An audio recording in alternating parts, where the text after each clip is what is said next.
ഇന്ന് തന്നെ ഡൗൺലോഡ് ചെയ്യൂ. കാണൂ നിങ്ങളുടെ ഫേവറേറ്റ് ഷോസ്. അല്ല, ഈ ഞങ്ങളുടെ സംസാരം നിന്നെ ബോറടിപ്പിക്കണമെന്ന് കരുതിയിട്ടാ.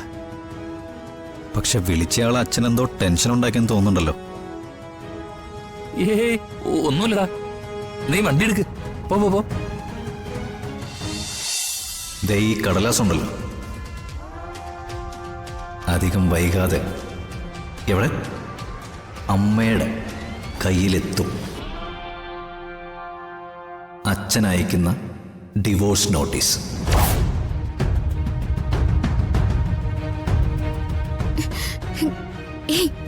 അങ്ങനെയൊന്നും ഉണ്ടാവില്ലമ്മേ. ഇതെന്തോ ദുസൂചനയാണ്. രഘുവേട്ടൻ ഇപ്പൊ എവിടെയാണെന്ന് പോലും അറിയില്ല. എങ്ങോട്ടെങ്കിലും പോയതാണോ? എന്തെങ്കിലും അപകടമുണ്ടോ? ഒന്നും അറിയില്ല. അമ്മ അച്ഛനൊന്ന് വിളിച്ചിട്ട് കാര്യം പറ. എന്തിന്? പരിഹസിക്കാനോ? ജയാറിന്റെ വില മനസ്സിലാക്കിയ ആള് താലിമാലയുടെ വില മനസ്സിലാക്കാത്തതിൽ എനിക്കത്ര അത്ഭുതമൊന്നുമില്ല. അമ്മയ്ക്ക് നല്ല ടെൻഷൻ ഉണ്ടെന്ന് എനിക്കറിയാം. അമ്മ അച്ഛനൊന്ന് വിളിച്ച് സംസാരിക്ക. അമ്മയുടെ സമാധാനത്തിനെങ്കിലും.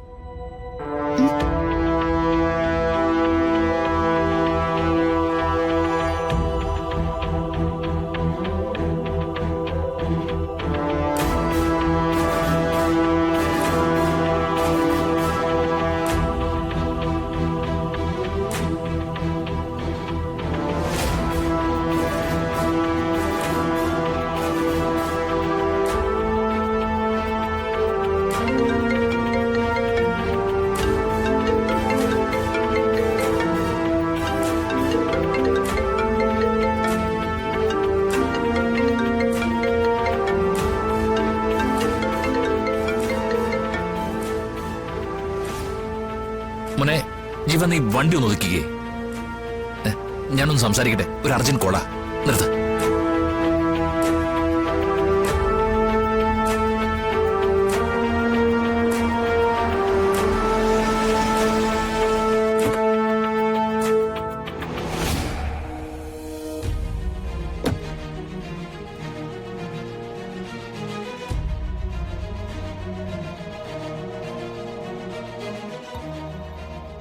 ഹലോ. ഹലോ, എന്റെ നമ്പർ ഫോണിൽ തന്നെ ഉണ്ടല്ലോ അല്ലേ? പലതും നീക്കിക്കളഞ്ഞ കൂട്ടത്തില് അതും നീക്കിക്കളഞ്ഞു എന്ന് അറിയില്ലല്ലോ.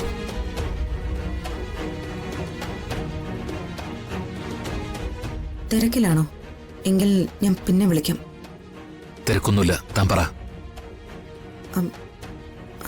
പറയാൻ പോകുന്നത് നിങ്ങൾക്ക് തീരെ വിശ്വാസമില്ലാത്ത കാര്യമാണെന്ന് അറിയാം. പക്ഷെ എന്തോ എനിക്കത് പറയാതിരിക്കാൻ നിവൃത്തിയില്ലല്ലോ.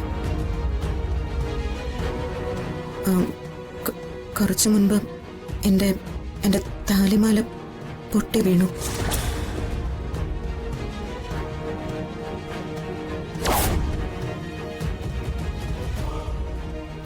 ഹലോ ഹലോ, ഞാൻ പറഞ്ഞത് കേട്ടില്ലേ? കേട്ടു. ഞാൻ വന്നിട്ട് ശരിയാക്കി തരാം. അതിന് സഹായം ചോദിക്കാനല്ല ഞാൻ വിളിച്ചത്. വിവാഹിതരായ സ്ത്രീകൾ ചില ലക്ഷണങ്ങളിലൂടെയൊക്കെയാ ചിലത് തിരിച്ചറിയാം. താലിയേറ്റ് വീണാൽ ഭർത്താവിന് എന്തോ ആപത്ത് പറ്റാൻ പോവുകയാണെന്നാണ് വിശ്വാസം.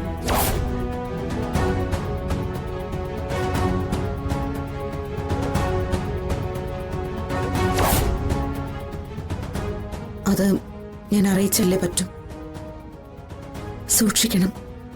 അതൊക്കെ വെറും വിശ്വാസങ്ങൾ മാത്രമാണ്, അല്ലാതെ ഞാൻ ജീവിക്കുന്നത് എന്റെ വിശ്വാസങ്ങളിൽ മാത്രമാണ്. അതുകൊണ്ട് എനിക്കത് നിസ്സാരമായിട്ട് കാണാൻ പറ്റില്ല.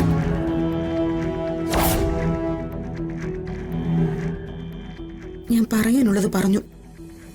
ബാക്കി നിങ്ങളുടെ ഇഷ്ടം. എനിക്കൊന്നും പറ്റില്ല സുജാതെ. പോകുന്ന വഴിയെക്കുറിച്ച് താൻ പേടിക്കണ്ട. അതിന്റെ കാരണം എന്താന്ന് ഒരിക്കൽ അതിന് കാര്യം എന്താണെന്നൊന്നും എനിക്കറിയണ്ട. ഒരിക്കലും അറിയണ്ട. ഞാൻ ഫോൺ വെക്കുകയാണ്. സുജാത, മോൾ എന്നെ നിർബന്ധിച്ചു അച്ഛനെ വിളിച്ചു പറയാൻ. അവൾക്ക് മനുഷ്യത്വം ഇല്ലാതായിട്ടില്ലല്ലോ.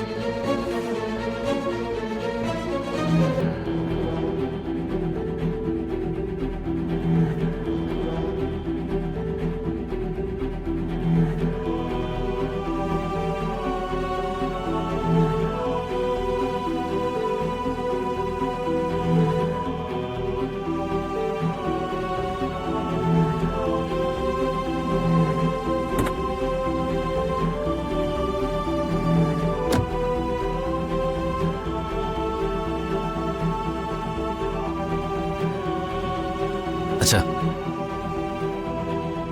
അച്ഛാ, ഏ ഏ, എന്തുപറ്റി? ആരാ വിളിച്ചേ? അച്ഛന്റെ പട്ടാള സുഹൃത്തുക്കൾ ആരെങ്കിലും ആണോ? ആ ആ കൂട്ടത്തിലുള്ള ഒരാളാ. അല്ല, ഈ ഞങ്ങളുടെ സംസാരം നിന്നെ ബോറടിപ്പിക്കണമെന്ന് കരുതിയിട്ടാ. പക്ഷെ വിളിച്ചയാൾ അച്ഛനെന്തോ ടെൻഷൻ ഉണ്ടാക്കിയെന്ന് തോന്നുന്നുണ്ടല്ലോ. ഏ ഒന്നുമില്ലടാ, നീ വണ്ടി എടുക്ക്, പോ പോ പോ.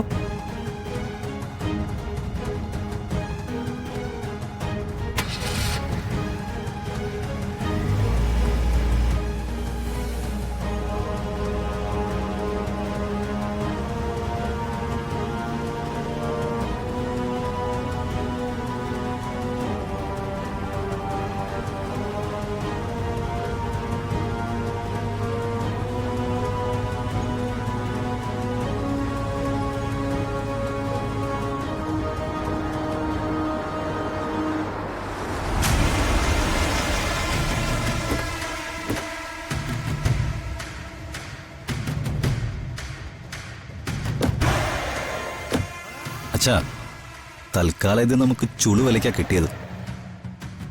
ഇവിടെ നിന്ന് അങ്ങോട്ട് 11 ഏക്കറുകളോളം ഉണ്ട്. സംഭവമൊക്കെ ഓക്കെയാ. പക്ഷേ ഇങ്ങനൊരു സ്ഥലത്ത് നീ എന്താ പ്ലാൻ ചെയ്യാൻ പോകുന്നത്? ഇങ്ങനൊരു ചോദ്യം ഉണ്ടാവുമല്ലോ.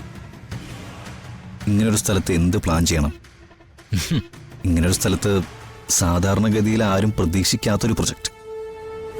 അതാണ് ഞാൻ തേടിക്കൊണ്ടിരിക്കുന്നത്. അച്ഛൻ ഐഡിയ വല്ലതും ഉണ്ടോ? ഉണ്ടെങ്കിൽ പറ.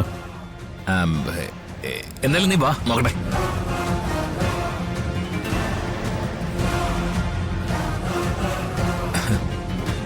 വാടാ.